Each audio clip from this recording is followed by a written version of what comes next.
En el nombre del Padre, y del Hijo, y del Espíritu Santo. Amén.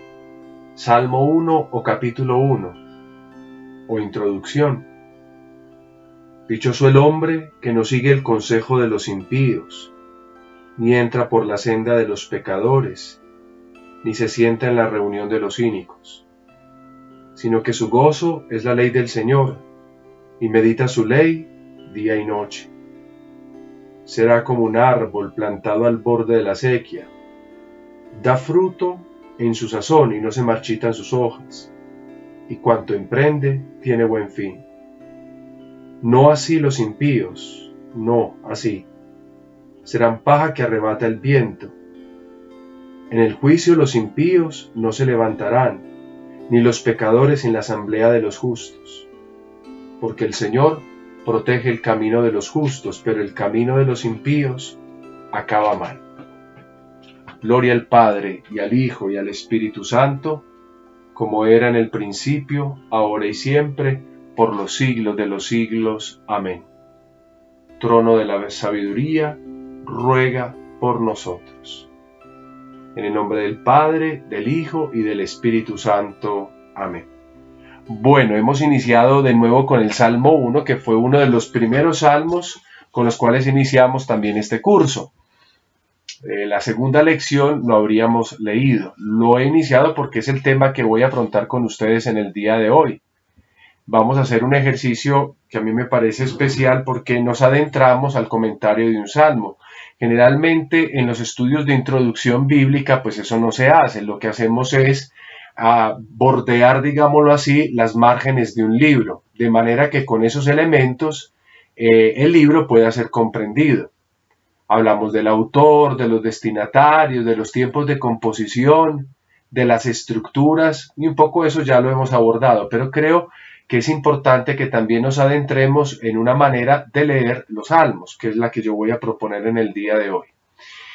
Y he escogido este primer salmo por una serie de razones que iré explicando a medida que pasa el tiempo. Un poco lo intuiremos también nosotros con el ejercicio de los salmos que voy a comentar.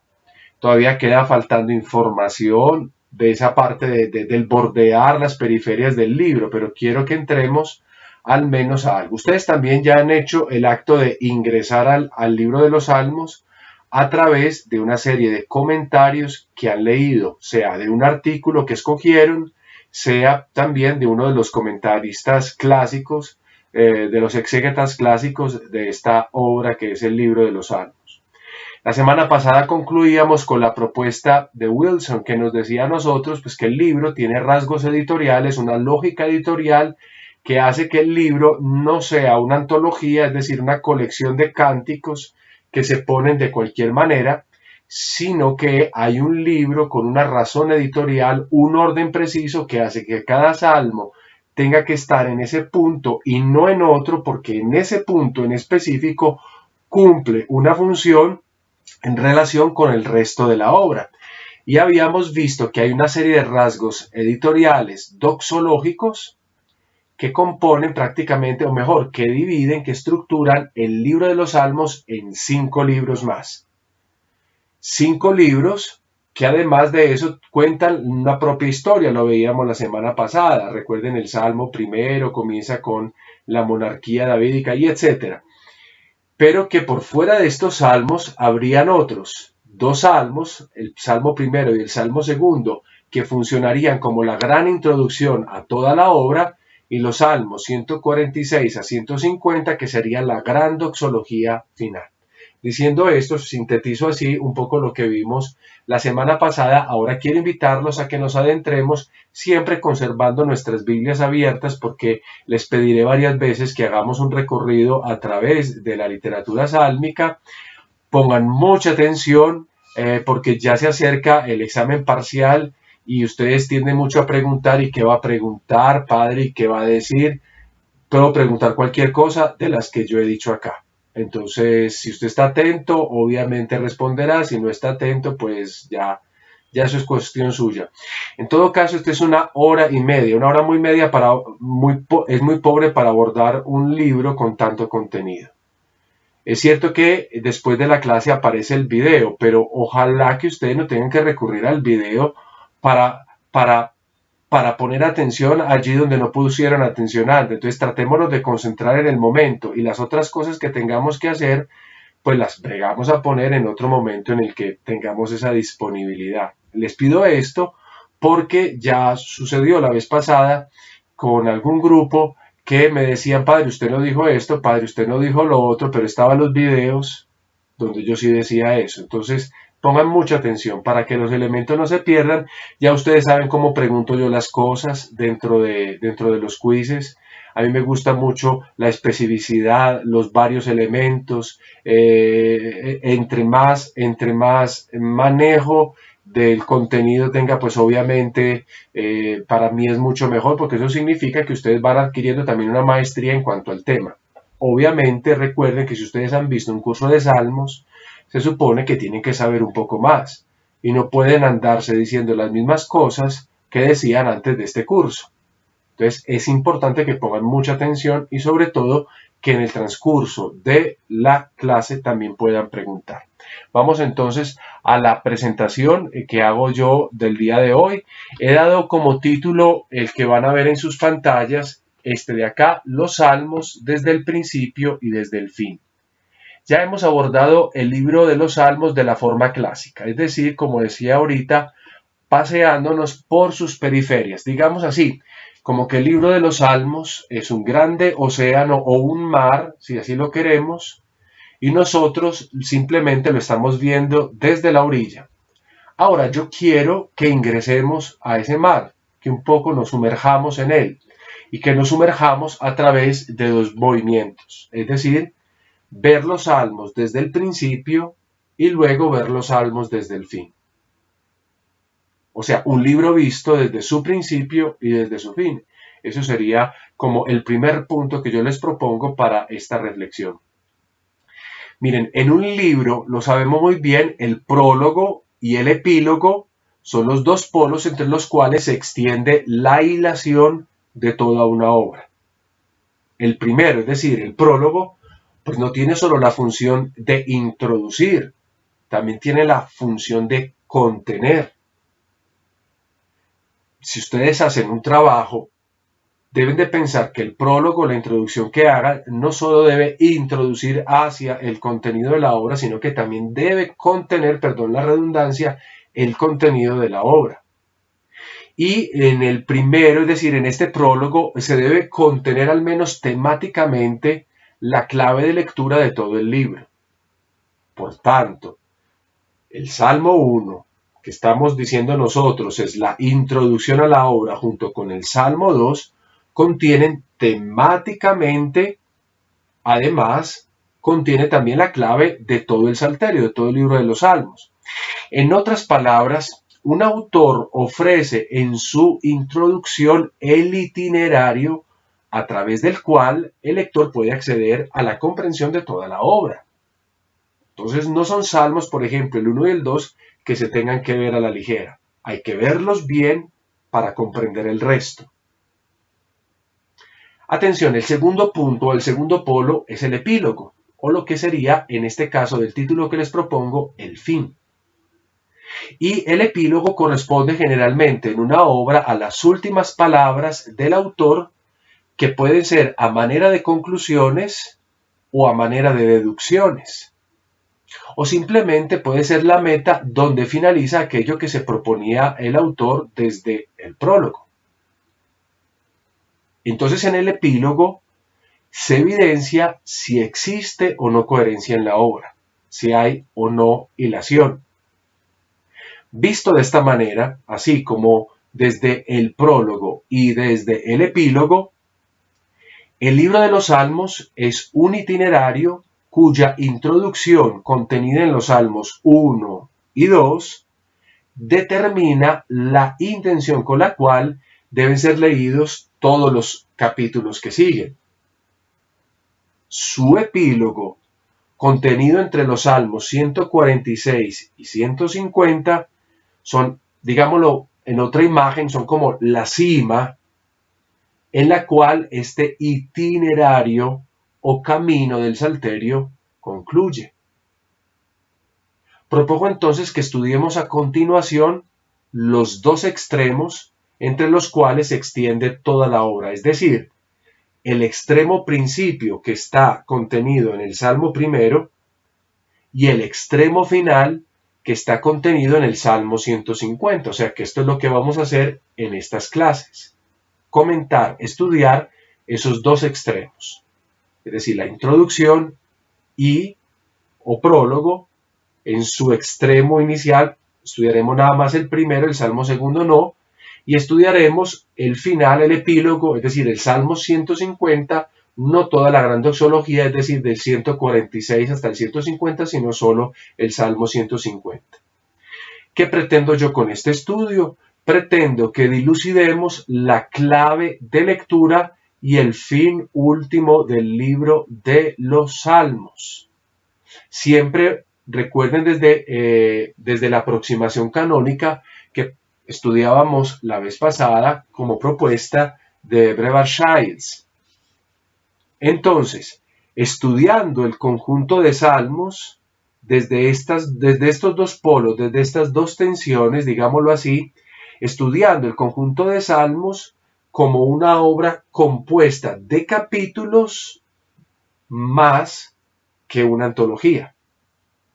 Si digo, vamos a hacer una aproximación canónica, entonces digo, esto es un libro más que, digámoslo, como lo hemos dicho en algunas, o como la creencia popular se los toma, o incluso como la idea después de hacer la liturgia de las horas lo deja, es un libro más que una antología. No son salmos AC que tienen un mensaje AC, sino que también cumplen una función dentro de una obra que todavía es más compleja.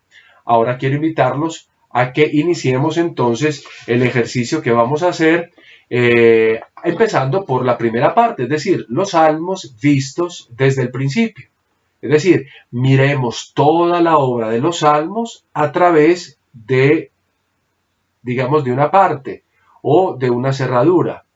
Desde una cerradura vamos a mirar toda la casa, es decir, desde el principio. Ustedes verán acá, en el fondo, para quienes conocen ya la lengua hebrea, tenemos una bellísima letra iluminada, que es la primera letra del alefato hebreo, es decir, la Aleph.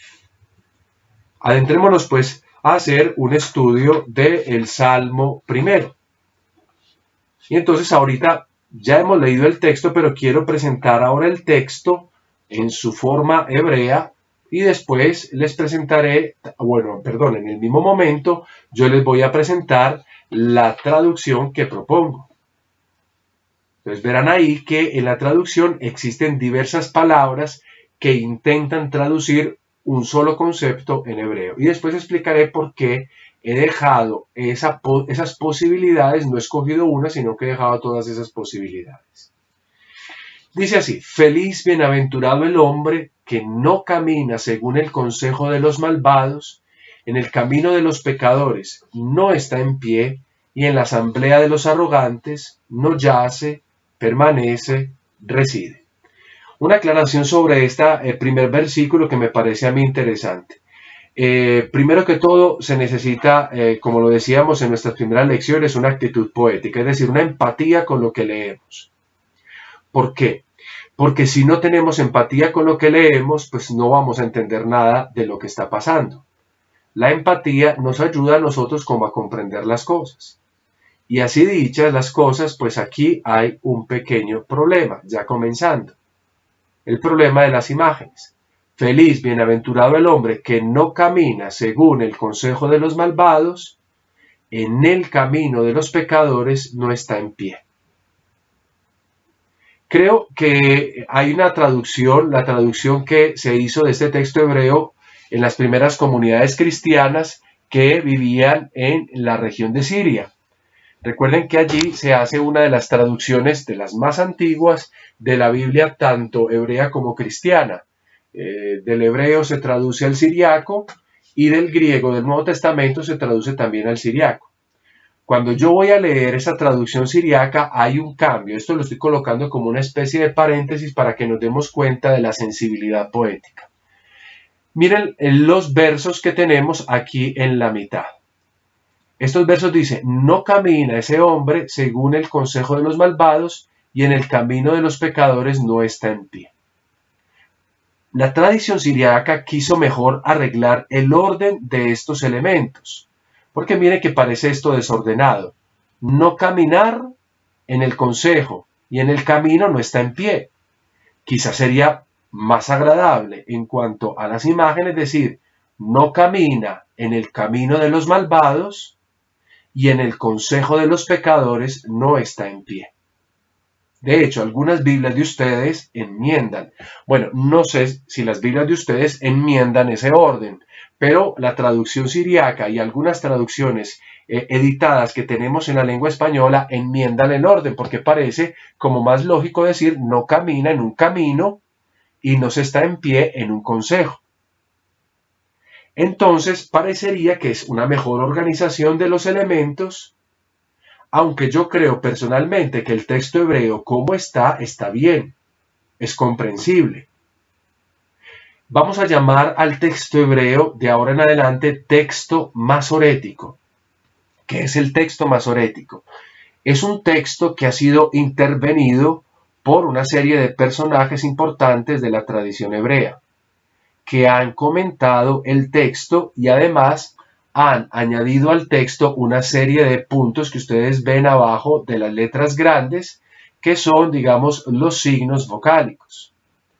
Ellos, a través de otro grupo que se llama los Nagdanim, los puntatores, han colocado estos puntos para que el texto hebreo se lea correctamente. De esta manera, Ashrecha y Shasher, feliz bienaventurado el hombre que, Lo halak va'atzat reshaim, no camina según el consejo de los malvados, los reshaim, Ubederer Hataim lo amad, y en el camino Derech Hataim de los pecadores lo amad, no está en pie.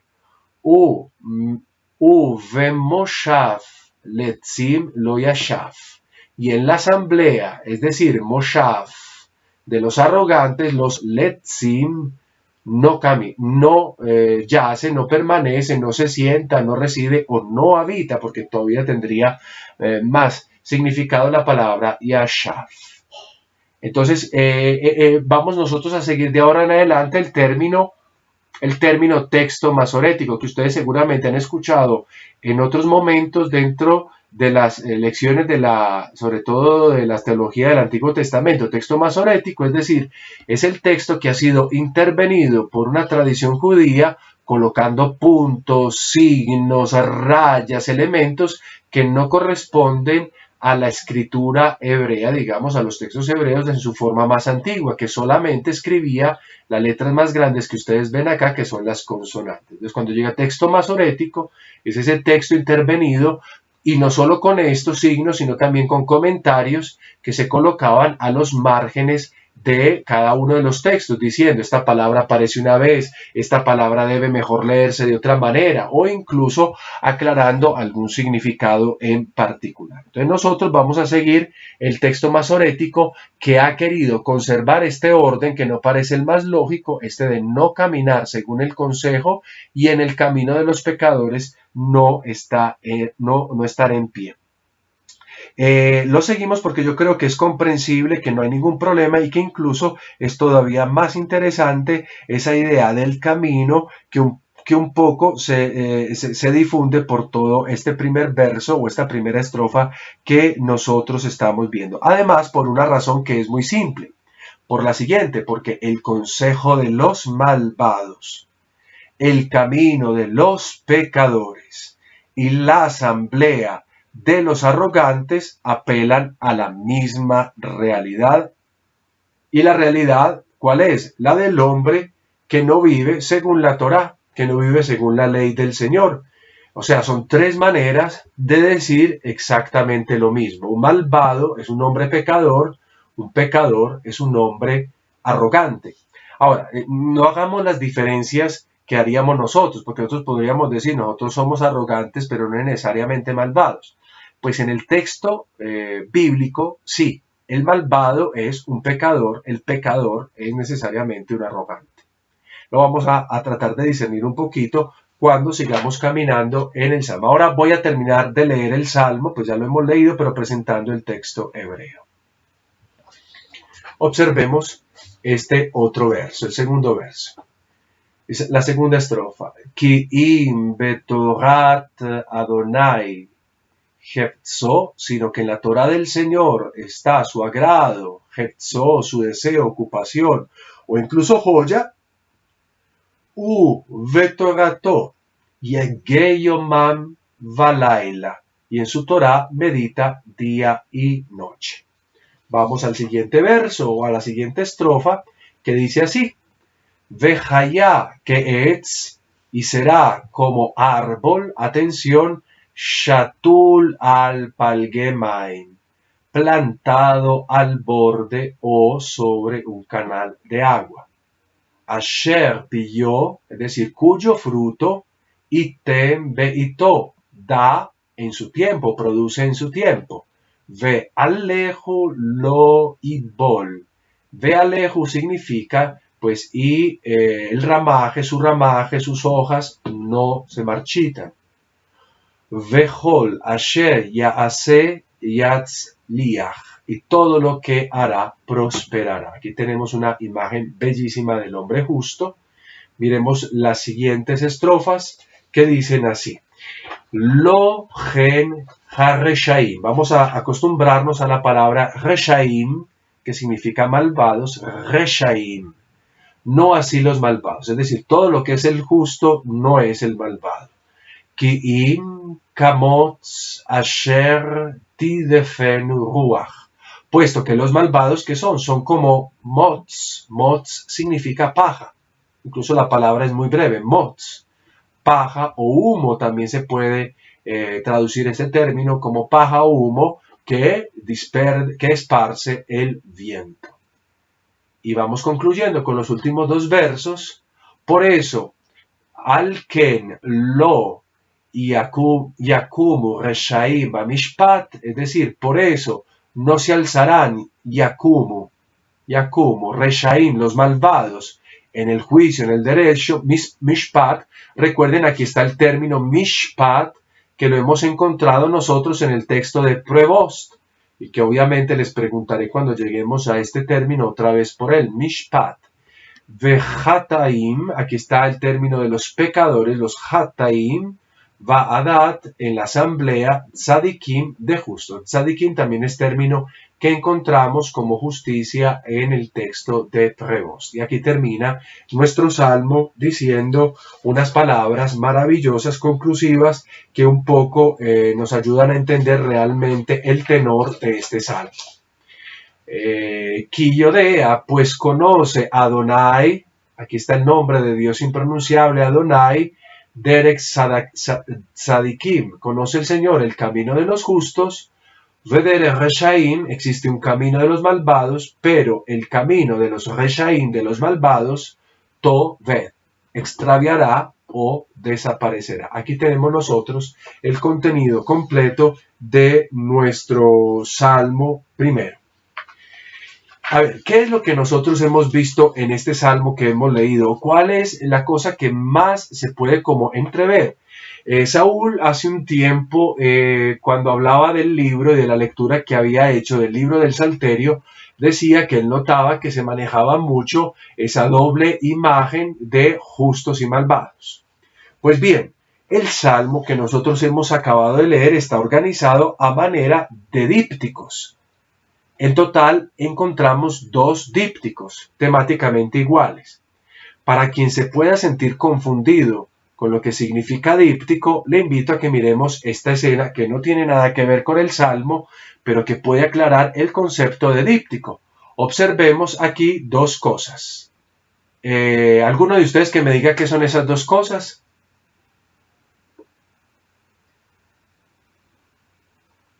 La de la izquierda no es la dormición.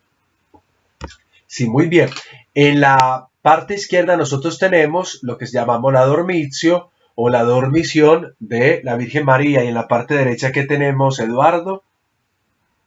La coronación de la Virgen, ¿no? Muy bien, la coronación de la Virgen. Observemos que alrededor de estos 2 momentos, de estos 2 misterios, aparece también gente. y gente bien interesante, ¿no? Por ejemplo, en la Dormitio aparecen ciertas personas incluso con signos celebrativos.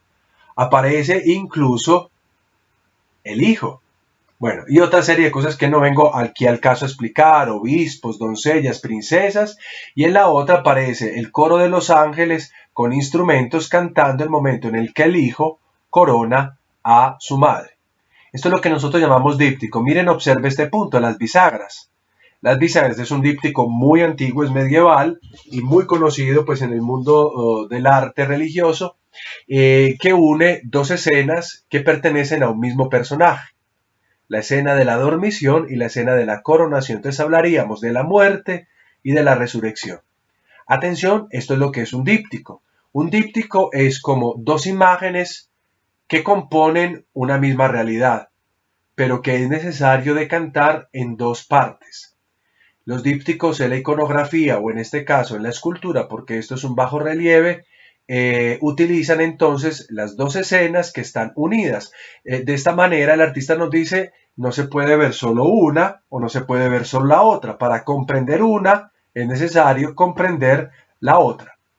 Hay otro díptico famoso, que es este díptico que ustedes encuentran acá en la imagen, que bueno, este es un díptico ya griego, donde encontramos nosotros una idea bien interesante. Aquí encontramos una mujer tocando el salterio, esta sería la musa, y aquí tenemos un hombre con algo que tiene en la mano, una especie de cosa con la cual va a escribir, el rollo está aquí tirado en el suelo, sería el poeta. Entonces el díptico explica dos momentos de una misma realidad, la musa que inspira y el poeta que hace poesía. Aquí tenemos, por ejemplo, esta imagen. Aquí tenemos otro díptico, que es un díptico también clásico de Boecio. Este es Boecio en dos momentos particulares. Bueno, pero no nos interesa discernir el arte, me interesa a mí es otra cosa. ¿Cómo así que el Salmo primero está compuesto de dos dípticos? Pues nosotros hemos encontrado un primer díptico en el versículo del 1 al 5. Hemos leído del 1 al 5 un díptico, el primer díptico. Y ese primer díptico está compuesto por dos escenas. La primera escena habla de el justo, en los versículos 1 al 3. Y la segunda escena habla del malvado, en los versículos 4 al 5. Lo pueden observar en las Biblias que ustedes tienen. El primer díptico entonces lo tenemos en estos 5 primeros versículos y está desarrollando la antítesis del justo malvado, describiendo en esta primera cara, cómo actúa el justo, y en la segunda cara describe cómo actúa el malvado. Y ambas caras de este díptico contienen dos analogías o dos imágenes. Recordemos lo que se dice del justo. El justo es como un árbol, mientras que el malvado, esa es la otra analogía, es como la paja o el humo. Entonces miren que es un díptico bien interesante. Imaginémonos entonces así como en el fondo vemos este díptico de Boecio, el justo que aparece dibujado como un árbol, el malvado que aparece dibujado como paja o como humo. Y el último díptico que nosotros tenemos también es digámoslo así, está en el versículo 6 y se trata también de un contraste entre el justo y el malvado. El segundo díptico es conclusivo, con ello cerramos el Salmo. Y estamos con ese versículo 6 sintetizando la relación, en este caso, que tiene el Señor, primero con el justo y luego con el malvado. Y desde este punto de vista, entonces, se justifica el macarismo del primer versículo. Recordemos que macarismo es el término técnico con el cual se define la expresión bienaventurado o feliz.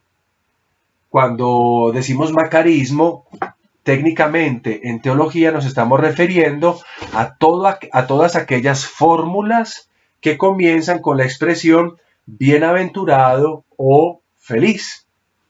Pues entonces nosotros tenemos acá esta síntesis, digámoslo así, que justifica el macarismo del primer versículo, es decir, el justo es bienaventurado. ¿Por qué? Porque el Señor conoce su camino.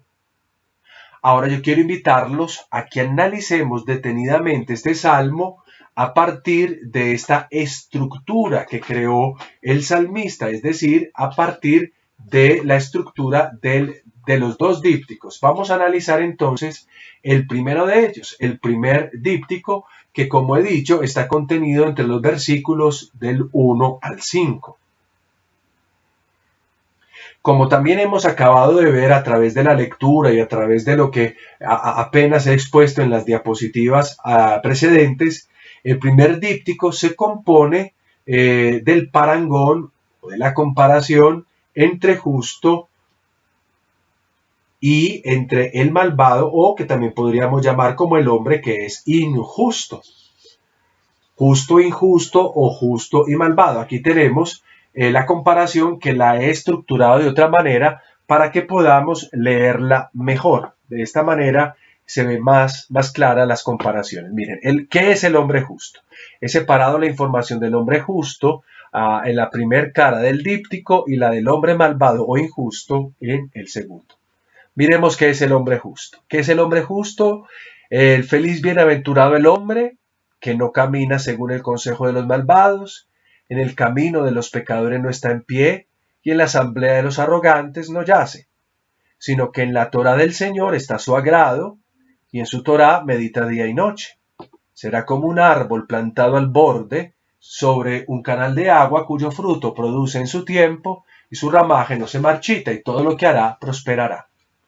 Tenemos este contenido con su propia estructura. Comienza con las acciones, definiendo las acciones del hombre justo, luego el propósito o el deseo del hombre justo, y luego la analogía, en este caso la analogía arbórea. Y ahora miremos la otra cara. La otra cara es bien interesante. ¿Qué es el hombre malvado? ¿Cuáles son las acciones del hombre malvado? Están definidas simplemente en esta afirmación taxativa, no así los malvados. Es una manera muy linda de la poesía. Para no repetir que el malvado camina según el consejo de los malvados, que en el camino de los pecadores está en pie y que en la asamblea de los arrogantes yace, el poeta, para no repetir todo eso, simplemente dice, no así los malvados. Basta, es taxativo. Los malvados son eso, son paja. Y mire, de hecho, que la imagen, la analogía, que ya no es arbórea, sino que es una analogía, digamos, de la cosa más fútil que puede existir, la paja o el humo, puesto que son como paja que esparce el viento. Entonces el poeta estéticamente no le dedica muchas palabras. Sí, dime. Disculpa, es que se le está entrecortando como de forma muy seguida. Julio, entonces ahí ya sí me queda a mí muy difícil lograr hacer algo, porque pues no depende de mí. Intentaré repetir lo que he dicho, pero si se vuelve a cortar, tocará volver a ver el video, porque ya es una cuestión de internet y ya ahí sí se me sale de las manos. Entonces yo vuelvo a repetir, gracias por decirme, de una manera un poquito más breve, y a partir de repetir eso les invitaría a que volviéramos a ver el video, al menos esta partecita donde se entrecorte el video. Puede ser que para ti o para todos o solo para mí y para ti, bueno, no sé. Entonces decía yo que al hombre justo le hemos dedicado tres cosas. Lo primero, las acciones del justo, luego lo que es el objeto del justo, el propósito del justo, y después la analogía del justo. Pero cuando veíamos al malvado pues se le dedicaba poco, porque pues incluso poéticamente es mejor describir poco. El poeta, para no decir que el malvado camina en el consejo de los malvados, en el camino de los pecadores está en pie y en la asamblea de los arrogantes yace, simplemente define todo eso con una pequeña frase que resume todo, no así los malvados. Y mientras que la analogía del justo habla de algo perenne, como lo es un árbol, que incluso cuando llega el tiempo de la sequía no se marchita, pues este hombre es como la paja, lo que queda, o como el humo que esparce el viento. Miren que poéticamente es bellísimo el Salmo, porque al malvado se le dedica poco, porque eso es el malvado es poco, es paja, es viento, mientras que el justo es como un árbol que siempre prospera, que siempre tiene ramaje. Al final, el díptico nos dice del malvado que el malvado no se alzará en el derecho del juicio y que los pecadores no estarán en la asamblea de justos. Es decir, crea como una especie de comparación con las ideas del justo, porque el justo no está en el consejo de los malvados, pero tampoco el malvado está en la asamblea de los justos. Entonces miren la comparación, como si tuviéramos una foto a color y una foto en negativo. Esto es lo que sucede a grandes rasgos en el primer parangón o en la primera comparación, el primer díptico. Julio, perdóname que te pregunto a ti que fuiste el que me dijiste, ¿se escuchó mejor o todavía se sigue cortando? Sí, padre, se está escuchando mejor. Bueno, entonces aquí tenemos el díptico. En el primer lado, en la primera cara, se describe cómo actúa el justo, o cómo es el justo, qué pasa con el justo, y en la otra, la actuación del malvado. Ambas caras de este díptico están entonces conteniendo esta manera de describir de una manera muy prolija al malvado, es decir, pobre, porque ellos son paja, de una manera más completa, más descriptiva al justo, porque pues el justo obviamente es un árbol lleno de más elementos. Vamos a ir ahora entrando a definir otra serie de cosas que a mí me parecen bien interesantes. En el segundo díptico, que también lo podemos dejar de una vez descrito, nos encontramos nosotros con la otra realidad, que es también interesante, la misma analogía justo y hombre que ustedes pueden ver en el verso 6, que no lo voy a poner acá, para dejarlo cuando ya ingresemos en él, porque es un verso muy corto y pues no vale la pena que de una vez lo presentemos. Prácticamente con el verso 6 concluimos esta presentación del Salmo. Entonces simplemente lo digo, el segundo díptico vuelve a ser la misma imagen, pero esta vez va a intervenir la idea del Señor en relación del justo y del Señor en relación del hombre injusto o malvado. Entremos de una vez al primer díptico y trabajemos lo que sucede ahí. Cuando comenzamos el primer díptico, vemos que el Salmo comienza con la primera letra, para quienes conocen el alefato hebreo, comienza con la primera letra del alefato. Miren acá, Aleph. O sea, el Salmo comienza con la primera letra del alefato inicial. Esta letra inicial, a su vez, es la letra con la cual se crea esa fórmula llamada macarismo o esa fórmula de felicitación o de alabanza que se dice o que suena como está acá, Ash-Re. La voy a escribir o transliterar de manera que quien no lea el hebreo pues pueda al menos saber cómo se debe pronunciar en nuestra lengua, o sea, cómo más o menos debería esta palabra sonar para que ustedes lo puedan también, cuando escuchen o lean un libro y aparezca transliterado, al menos vean en la transliteración cuál es el significado. Bueno, no sé, parece que hoy esta cosa no quiere escribir bien, entonces si no quiere escribir bien intento decirlo. Bueno, perdón, aquí está. Ya estoy haciendo una cosa que no debo hacer, qué pena con ustedes. Vuelvo a poner acá. Exacto. El término sería este. Esa S con ese signo arriba suena así. Re. Re. Así sería la pronunciación de este término. Re. Asheré es una palabra hebrea que más tarde fue traducida al griego con un término que ustedes conocen, al menos porque creo que todos, excepto por Pablo, vieron griego conmigo. Y este término fue traducido a la Biblia de los 70, la traducción griega de la Biblia, con el término griego Makarios, que ustedes pueden ver acá. Padre. Hola. Bien. Los datos que apenas he citado no son una casualidad, es decir, de que la primera letra del alefato sea la primera letra con la cual se abre el libro y que además coincida con ser la primera letra de la fórmula bienaventurado. ¿Por qué no son una casualidad? Porque recuerden que se trata del primer salmo. Y entonces, como es el primer salmo, primer capítulo, eso queda bien reflejado en el uso, en primer lugar, de la consonante Aleph, que es la primera del alefato. O sea, con ello, la primera palabra del libro de los Salmos, es decir, Ashre, que significa feliz, bienaventurado, bueno, y que tiene otras maneras de traducirse, esa primera palabra traza cuál deba ser el propósito de quien abre el libro de los Salmos. ¿Cuál es el propósito? La vida feliz. El libro de los Salmos es para la vida feliz, no es para otra cosa.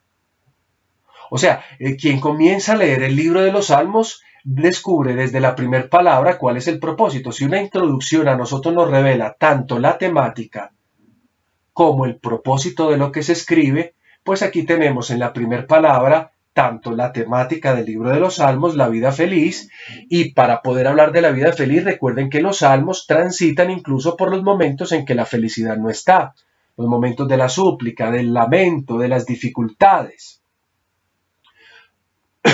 Perdón.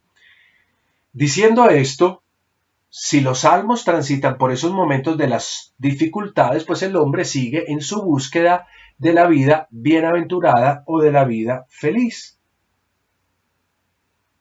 Además, ese es el propósito. Quien camina por los salmos tiene como propósito hallar la vida feliz. Yo lo voy a probar enseguidita a través de una serie de ejemplos. Porque de hecho, la mayor concentración de este término Ashre que ustedes están viendo en pantalla, la mayor concentración de este término en los libros del Antiguo Testamento lo vamos a encontrar aquí en el libro de los Salmos.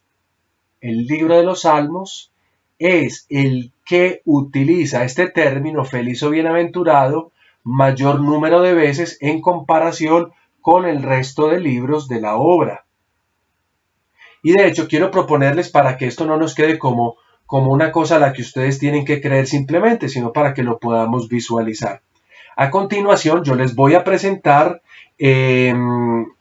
cada uno de los versos extraídos de distintos salmos en los cuales aparece esta interjección, porque Ashre, desde el punto de vista de la morfología, es una interjección, hay que ponerla siempre entre signos de admiración cuando se traduce la expresión al español.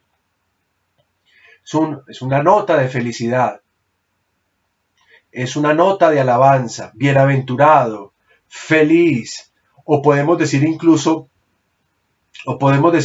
jugando, felicidad del bienaventurado. Observemos entonces cómo progresa este término y si me sirve, y si les sirve voy a hacer una analogía. Estos versos que contienen el término Ashre, el macarismo bienaventurados, parece que, digámoslo así, a ver si, aunque la analogía sea contraria al tiempo, se parecen como a Jesús con sus discípulos. Recuerden el Evangelio de Mateo y de Lucas.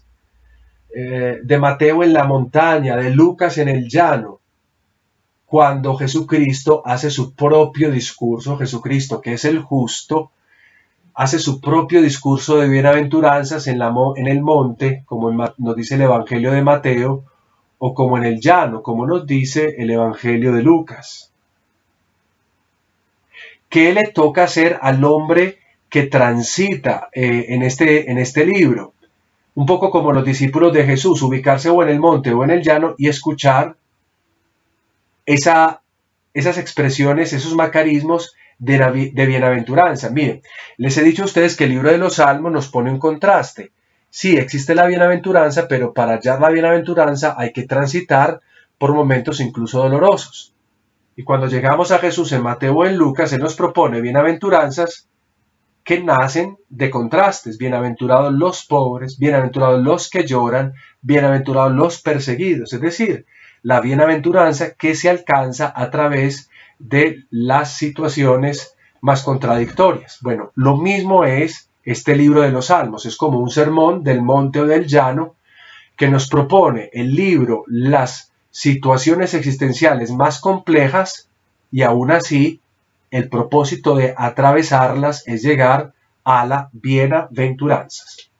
Entonces, el discurso de bienaventuranzas de este libro va a resultar así, y lo voy a ir leyendo, o mejor, vamos a pedirle a algunos de ustedes que nos lo lean. Por favor, le pido el favor a Mauricio Cardona, ya que estaba más cerquita por acá, que nos lea las primeras bienaventuranzas que ocurren en el Salmo. ¿Puede leer, por favor, Mauricio, lo que tienes en pantalla? Sí, Padre. Dale, hijo. Bienaventurados son todos los que en él se refugian. Bienaventurado es aquel cuya transgresión es perdonada, cuyo pecado es cubierto.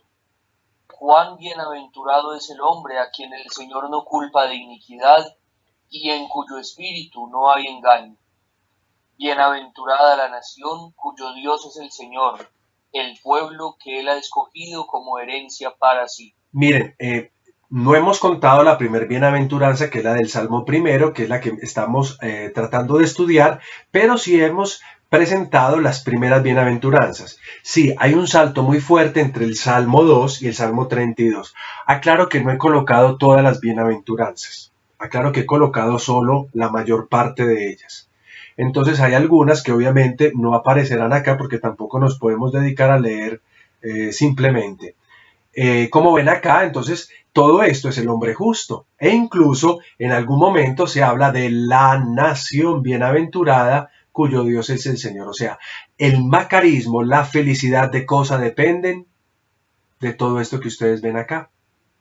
Primero, ¿quién es un hombre bienaventurado? Quien encuentra refugio en el Señor. ¿Quién es bienaventurado? El que ha sido perdonado. ¿Quién es bienaventurado? El hombre que no es descubierto sino en su justicia, en el cual no hay engaño. ¿Quién es bienaventurada? La nación que define que su Dios es Adonai, es el Señor.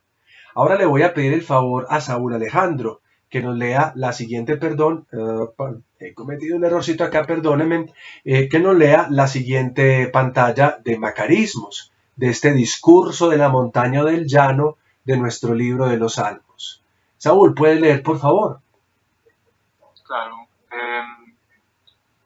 Bienaventurado es el hombre que en él se refugia.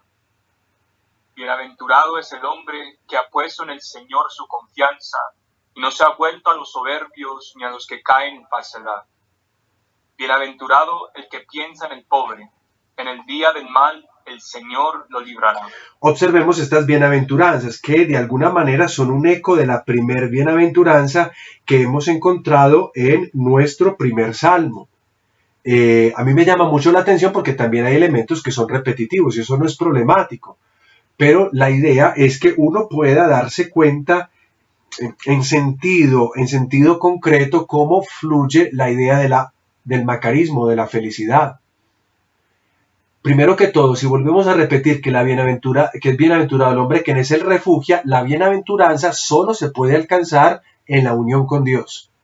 Este es un elemento que queda muy claro, sobre todo en el discurso que nosotros vamos realizando o que vamos escuchando.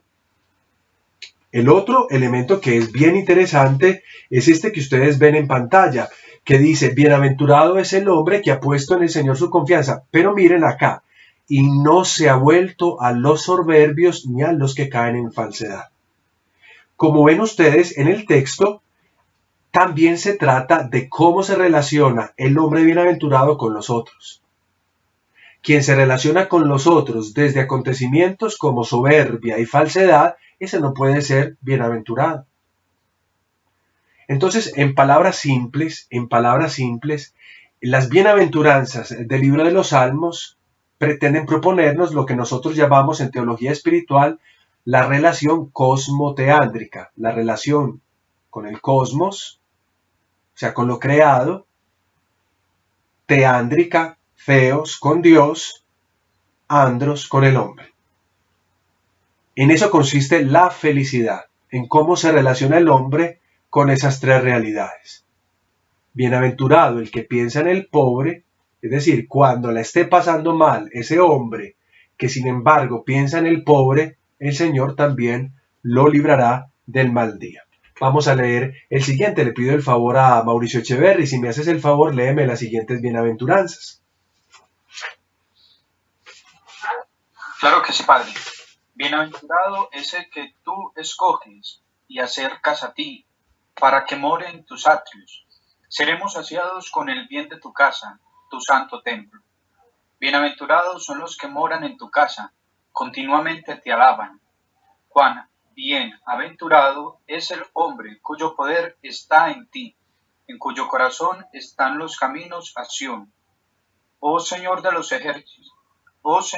ejércitos, cuán bienaventurado es el hombre que en ti confía.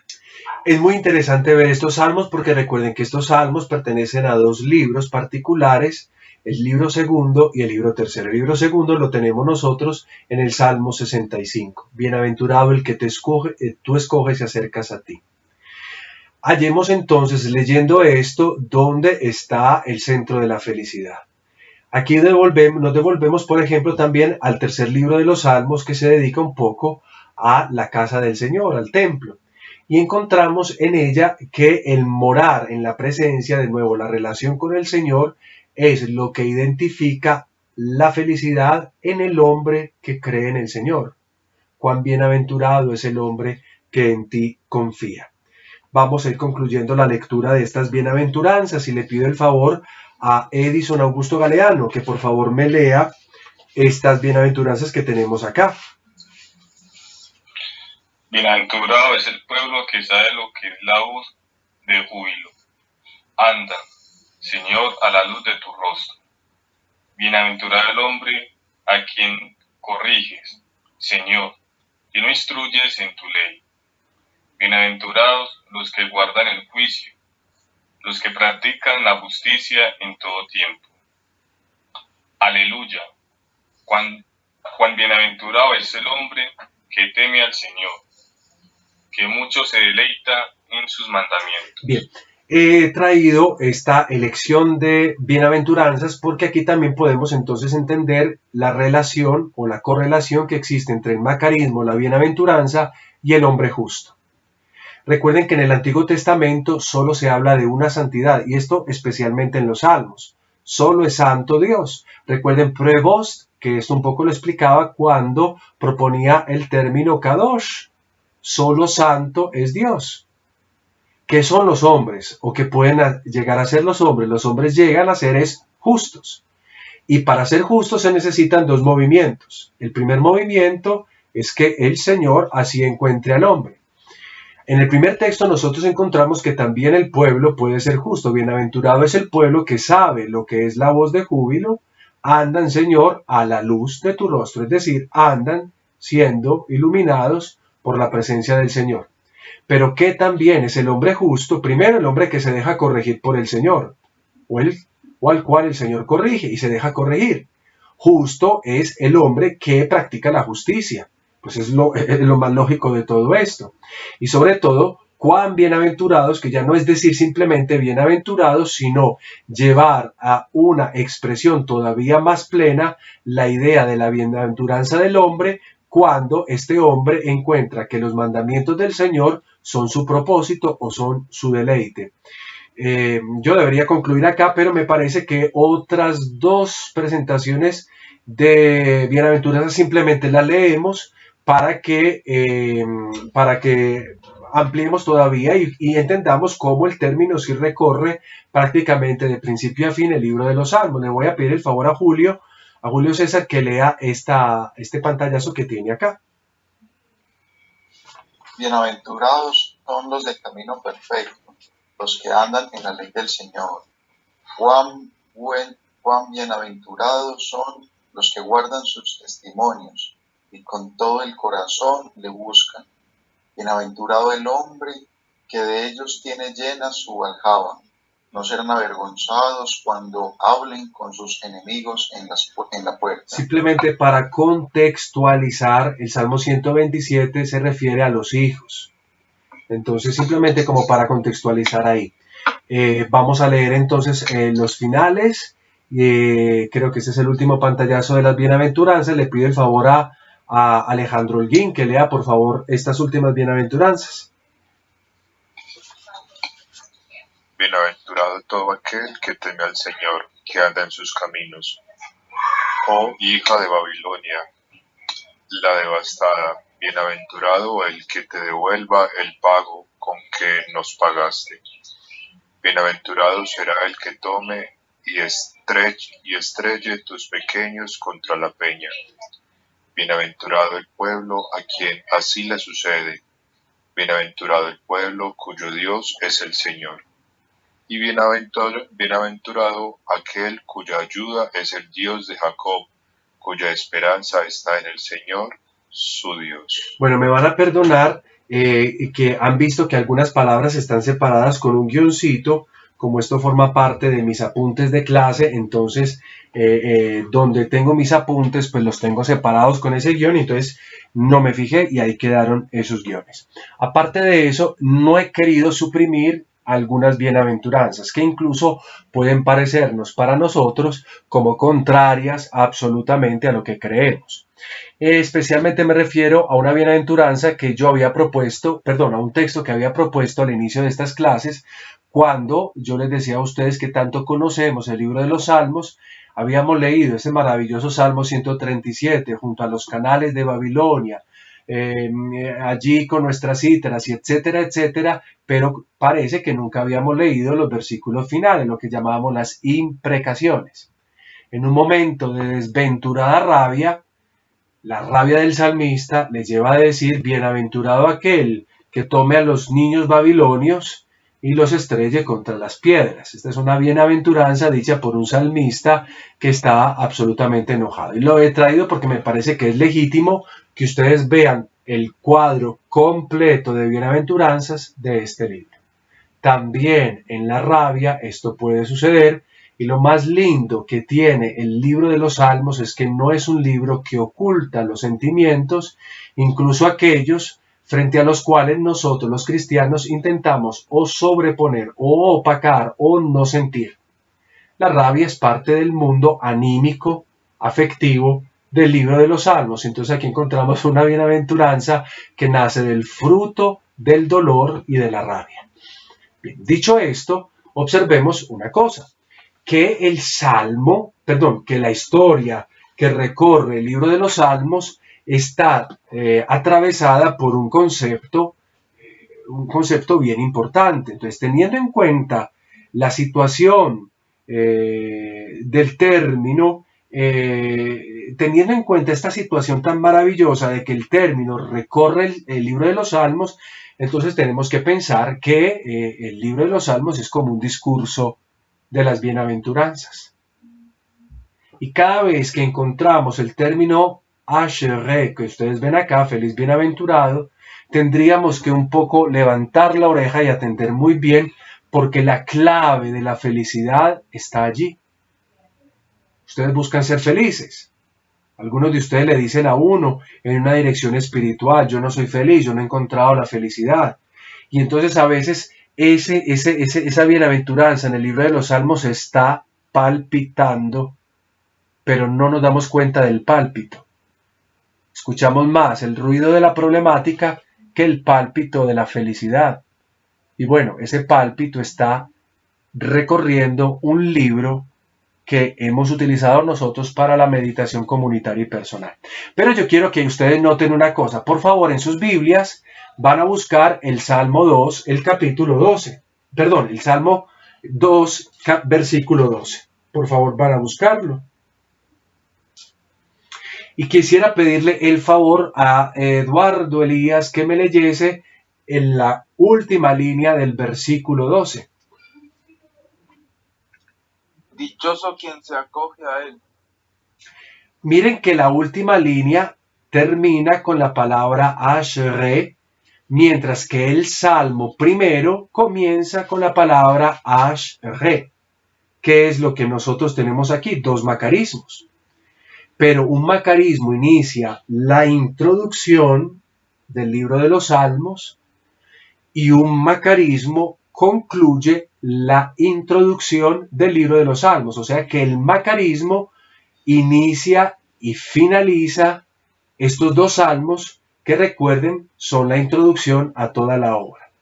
Esta es una figura retórica que ustedes ya han escuchado, pero que es bueno la vuelvan a escuchar y que si se les ha olvidado la memoricen, porque es muy normal encontrar esto, sobre todo en poesía. En poesía se utilizan figuras retóricas. Esto es lo que nosotros llamamos la inclusión.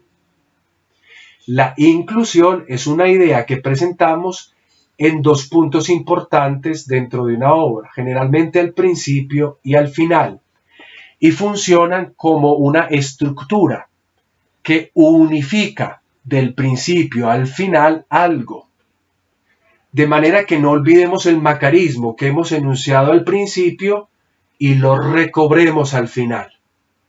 Al principio se dice, bienaventurado el hombre que como dice, y al final se dice, bienaventurados los que se refugian en él. Ese es el doble movimiento que nos da a nosotros el tema y el propósito de la obra de los Salmos. Bienaventurado el hombre que es justo, y bienaventurado el hombre justo que se refugia en el Señor cuando la felicidad se le vuelve un imposible. Entonces aquí tenemos la figura de la inclusio en latín, o de la inclusión, es decir, una cosa al inicio, otra cosa al final, como formando el marco de un solo cuadro. Eso es lo que llamamos todo lo que está dentro de ese marco, incluido en ese marco, y por eso lo llamamos inclusión, forma el contenido de la introducción a todo el libro.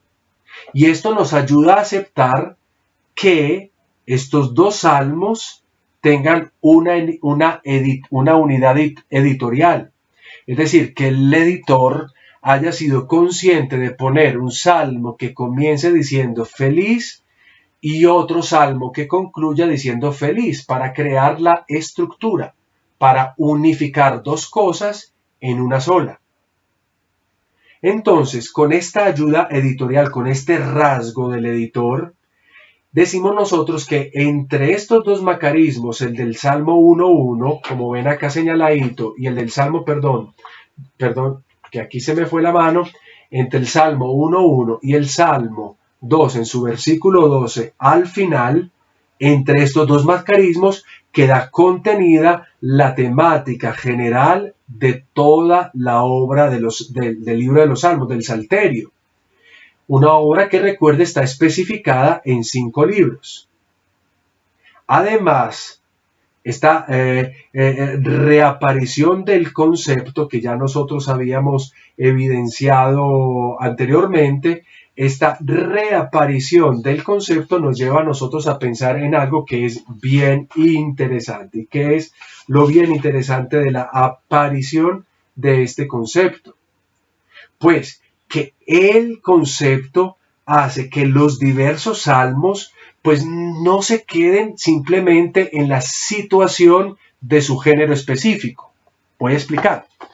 El Salmo 13 es solo un salmo de lamento. Vamos al Salmo 13, que ya lo hemos citado varias veces a propósito de este curso.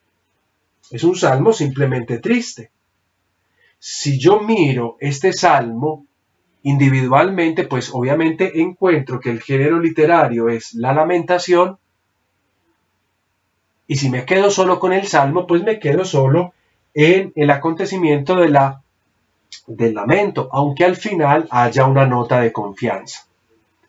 Pero si yo digo que el salmo pertenece a un libro, entonces no puedo ver el lamento solamente con un fin en sí mismo, sino que el lamento que yo verifico en el Salmo 13 tiene un propósito. Él también me va a llevar a la bienaventuranza. Por tanto, una lectura canónica del libro me impide a mí leer un salmo y sacarlo de su contexto del libro. Una lectura canónica del libro me invita a que yo lea el salmo en su contexto. Y el contexto del Salterio, que ya lo vamos descubriendo nosotros a partir de su introducción, es decir, del Salmo primero y del Salmo segundo, es la constitución de la bienaventuranza. El hombre es bienaventurado cuando es justo, pero para ser justo se debe pasar por distintas etapas de la vida, experiencias tanto negativas como experiencias tanto positivas o felices. En último término, tenemos que decir que el libro de los Salmos demuestra una cosa: el camino hacia la vida feliz. Nunca se es feliz si no se ha pasado por momentos como la muerte de un ser querido, y entonces entonamos un salmo llamado la elegía o la endecha. O incluso por los salmos de dificultad, de problemáticas, de persecución, y entonces entonamos las súplicas a Dios. O no se puede llegar a la felicidad si incluso no se tiene problemas con Dios. Y esto es lo que es un lamento, porque el lamento poetiza la problemática de un creyente que observa cómo Dios no hace nada por él. Parece que se queda en silencio. Y vuelvo a repetir, el Salmo 13 le dice al Señor: ¿hasta cuándo, Señor? ¿Me olvidarás para siempre? Es de observarse que en cada una de sus bienaventuranzas se expone una fuerte implicación, como decía yo cuando las presentábamos, y es la relación entre el hombre y el Señor. El hombre bienaventurado nunca lo es si no existe una relación con el Señor. Ahora, la pregunta es: ¿cómo sucede esta relación con el Señor en el primer salmo? No sé si se dan cuenta, pero muchos que definen que el libro de los salmos es libro de oraciones no se han dado cuenta de que algunos salmos no lo son. Y de hecho, cuando leíamos el primer salmo, nunca observamos una oración. Observamos una serie de datos de carácter sapiencial. Mire cómo sucede la relación con el Señor en el primer salmo, que no es una relación de tú a tú, un orante que habla a Dios. Esta es una descripción de la relación del hombre con Dios. Observemos entonces la primera estrofa: feliz, bienaventurado el hombre que no camina según el consejo de los malvados, en el camino de los pecadores no está en pie, y en la asamblea de los arrogantes no yace, no permanece o no reside. Creo que no alcanzaré a exponer los demás versículos porque voy a permanecer un poco en esta primera estrofa. Muchachos, desde el primer salmo, desde el salmo primero, la bienaventuranza del hombre depende de 3 negaciones concretas. Aquí las tienen ustedes. ¿Cuáles son esas negaciones concretas? Primero, no caminar según el consejo de los malvados. Primera negación. Segunda negación, no estar en pie en el camino de los pecadores. Tercera negación, no permanecer en la asamblea de los arrogantes. 3 acciones entonces definen concretamente en qué consiste la bienaventuranza del hombre. Pero observen que no son acciones cualquiera. La una dice caminar, la una dice estar en pie, la una dice yacer o permanecer o sentarse o residir. Miren, esas 3 acciones aluden a 3 movimientos que representan todo el ciclo vital. 3 movimientos que aluden al ciclo vital. Por ejemplo, la vida está expresada en el caminar. Eso lo encontramos nosotros, por ejemplo, en el Deuteronomio. El Deuteronomio tiene esa simbología. El camino es vida, la vida es camino. Se vive si se camina en el camino que el Señor, perdónenme la redundancia, ofrece. La vida queda representada en el caminar. Cuando se camina se vive, cuando dejas de caminar, chao. La vida entonces está ahí representada. Pero también la vida está representada en el detenerse o en el estar en pie. Porque un camino es eso, un camino es algo que se camina, pero también a veces uno se detiene. Aquí tenemos nosotros la simbología vital de la vida, el caminar y el detenerse. Mientras que el yacer, el permanecer, el residir, el asentarse o el sentarse, es un verbo que pertenece al mundo simbólico de la muerte. Y es muy interesante esto, porque ¿quién es el hombre feliz? El que no ha vivido ni con malvados ni con pecadores, y entonces no morirá con ellos. Para utilizar otras palabras que podrían explicar esta primera estrofa poética. En otras palabras, vida, caminar y estar en pie, y muerte, yacer, digámoslo así, son citadas como analogías del ciclo vital en este poema. Detengámonos un poco otra vez en esto. El hombre al caminar según los malvados, como se dice acá, como se diría, es decir, quitando la negación, cuando el hombre camina según los malvados, cuando está de pie en el camino de los pecadores o de los malhechores, termina en un punto de muerte. ¿Cuál es el punto de muerte? Yacer con los arrogantes. ¿Y quiénes son los arrogantes? Los que nunca escuchan. Los que solo se escuchan a sí mismos, a su propia voz. Ustedes ya calculen, mírense, yo me miro mientras tanto. Los que, por ejemplo, son como los que dice el Evangelio, hemos tocado la flauta y no han bailado, es decir, no escuchan. Los que hemos entonado las endechas, los lamentos y no han llorado. Los que, por ejemplo, están en misa pero están pensando en la casa. Los que vienen a clase, pero están en otra cosa. Perdonen, no lo estoy diciendo por ustedes porque aquí no estoy viendo a ninguno, entonces no sé, estoy utilizando ejemplos, simplemente ejemplos. No se lo tome ninguno personalmente, pero sí, bueno, si se lo toma personalmente tampoco es que haga daño. Los que, por ejemplo, estamos con el obispo, en una charla con él, pero estamos haciendo otra cosa. Eso es lo que sucede acá. Es lo mismo, es el arrogante que muere escuchando su única voz y no otra voz. Como digo yo esto por cómo progresa el Salmo.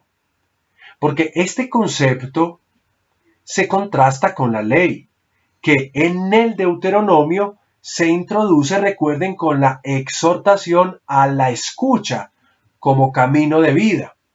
En tanto que lo opuesto, es decir, lo opuesto a ella, la negativa a escuchar, se vuelve un camino de muerte.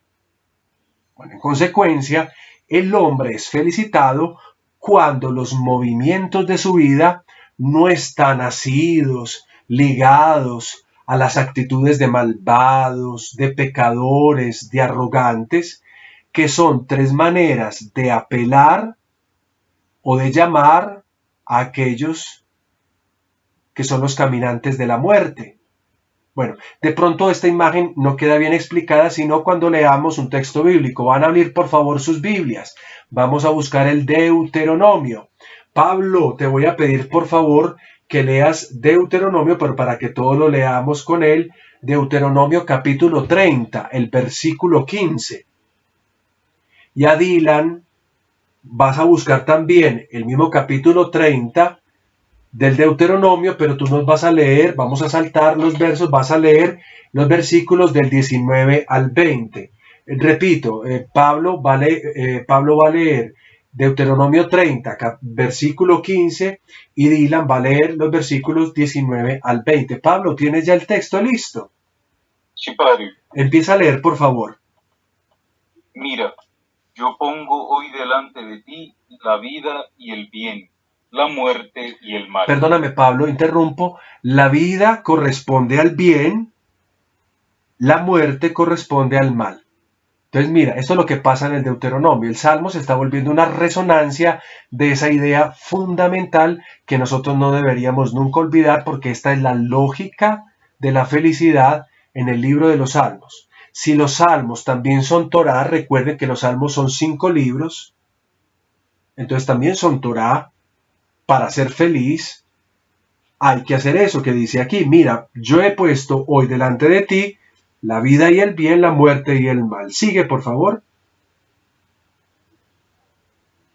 Si escuchas los mandamientos de Yahvé, tu Dios, que yo te mando hoy, amando a Yahvé, tu Dios, siguiendo sus directrices y guardando sus mandamientos, preceptos y normas, vivirás y te multiplicarás. Dejemos hasta ahí. Ya entendemos cuál es el efecto de escuchar.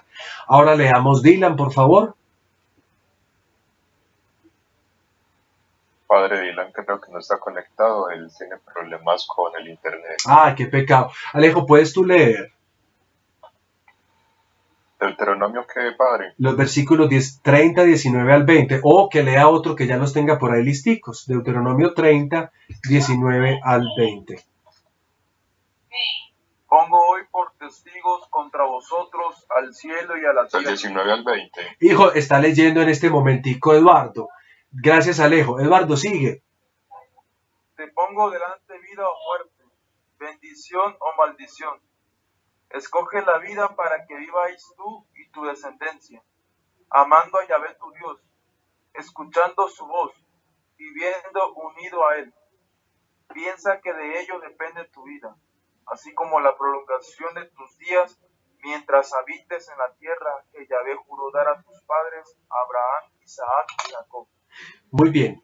Con lo que nosotros hemos leído, entonces podemos entender que el Salmo primero evoca entonces esta imagen de los dos caminos que expone o que ha acabado de exponer el libro del Deuteronomio en su capítulo 30, que no solo lo expone ahí, porque el Deuteronomio gira alrededor de este simbolismo. Y además, miren muchachos, una cosa que es bien interesante. Si el Salmo primero es la introducción a toda la obra, a todo el Salterio, entonces, ¿cómo podemos definir el Salterio? Voy a jugar con las palabras que ustedes tienen en este primer verso. ¿Qué es el Salterio o qué es el libro de los Salmos? El libro de los Salmos es consejo, pero de buenos. Es camino, pero de justos. Y finalmente es asamblea, pero de humildes, no de arrogantes. Consejo de buenos, camino de justos, asamblea de humildes, para amar al Señor en la escucha de su Torá. Eso es el libro de los Salmos. Un consejo de buenos, un camino de justos y una asamblea de humildes para amar al Señor en la escucha de su Torá.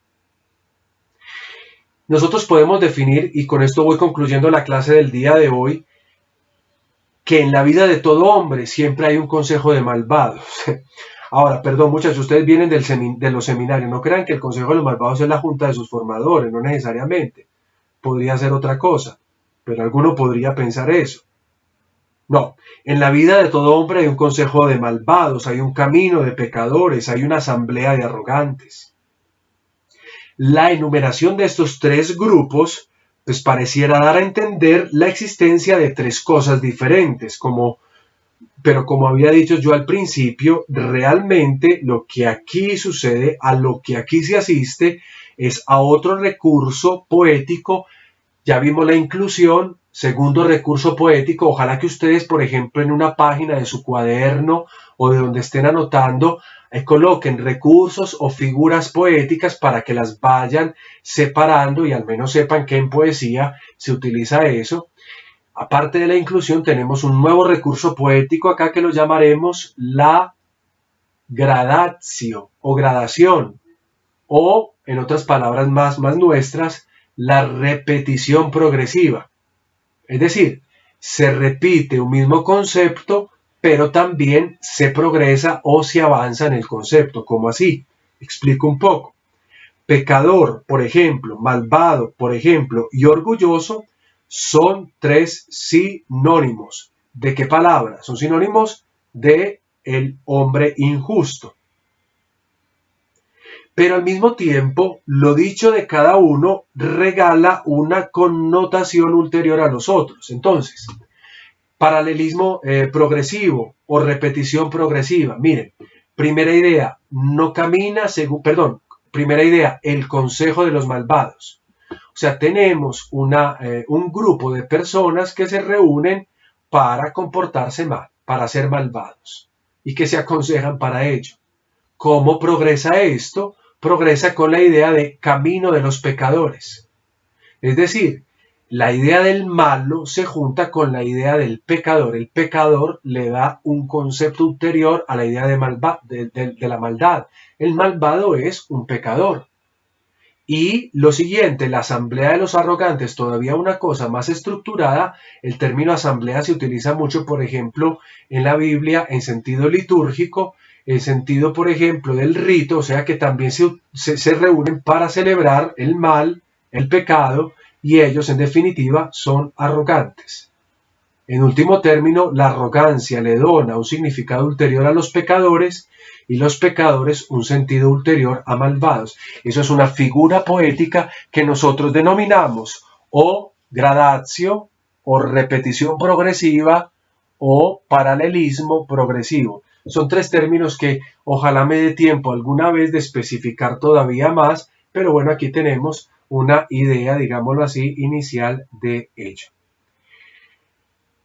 De esta forma, al consejo de los malvados, como he acabado de decir, se añade la noción del camino de los pecadores, subrayando y evocando en la palabra camino esa definición triste del pecado como proyecto de vida, porque desgraciadamente el pecado también lo es. Leíamos en el Deuteronomio: escoge pues la vida para que vivas tú y tu descendencia. O ante ti coloco la vida y la muerte, dos caminos. O sea, que el mal también es un camino, una estructura, algo que tiene, entre comillas, sentido, aunque conduce al sinsentido. El pecado también es camino y también es proyecto de vida. Cada uno, por ejemplo, puede mirarse y decir, bueno, y yo, porque la idea es hacer este salto, o sea, esto es un curso académico, pero saltemos a la vida. Bueno, yo, ¿cuál es el proyecto de vida que estoy recorriendo? Voy a ir concluyendo. No puede entonces ser bienaventurado el hombre que ha optado por el establecimiento del mal en sus diversos movimientos vitales. Es decir, no puede ser considerado, digámoslo así, justo, bienaventurado o feliz el hombre que en el primer movimiento de su vida, el caminar, ha optado por la maldad. O el hombre que en el otro movimiento de la vida, el estar en pie, ha optado por el pecado. En último término, el hombre que así hace simplemente yace, es decir, muere. Ese es el camino de la muerte. Muere que en la asamblea de los arrogantes. ¿Qué hace el Salmo entonces? Quiero concluir esta clase con otro salmo. ¿Qué hace entonces el hombre que se debate entre la estructura del pecado en su vida y no le alcanza para ser bueno, para ser justo o para ser santo en nuestros términos más cristianos? Por favor, alguno que se vaya hacia el Salmo 119, o todos vamos mejor al Salmo 119 para concluir esta clase. Salmo 119, y vamos a buscar el versículo 35. Salmo 119, recuerden que yo estoy dando el número hebreo, es decir, el número que permanece por fuera de los paréntesis. En paréntesis, recuérdese que es la numeración griega o la nuestra latina, pero yo estoy dando la numeración hebrea. Salmo 119, versículo 35, que dice, alguno por favor que lo lea. Señor, enséñame el camino de tus leyes. Llévame por el camino de tus mandamientos, pues en él está mi felicidad. Exactamente. Cuando yo no puedo abandonar la estructura del mal porque el mal me sobrepasa, la súplica del salmista. Porque si decimos que los salmos se deben leer con todo su contexto, es decir, estar en el libro de los salmos, he aquí como otro salmo ayuda a aquel que no es capaz de abandonar la senda de los malvados, de los pecadores y de los arrogantes. Hazme andar por la senda de tus mandamientos, porque en ellas me deleito. No puede ser bienaventurado entonces el hombre que ha optado por el establecimiento del mal en sus diversos movimientos vitales, pero el hombre puede pedirle a aquel que lo hace bienaventurado el poder caminar por las sendas de su enseñanza, de su Torá, de sus mandamientos. ¿Por qué entonces, de acuerdo a esto, es bienaventurado el hombre? El verso segundo nos dice: en la Torá del Señor está su agrado, y en su Torá medita día y noche. El salmo que hemos acabado de leer decía: hazme andar por la senda de tus mandamientos, porque en ella me deleito.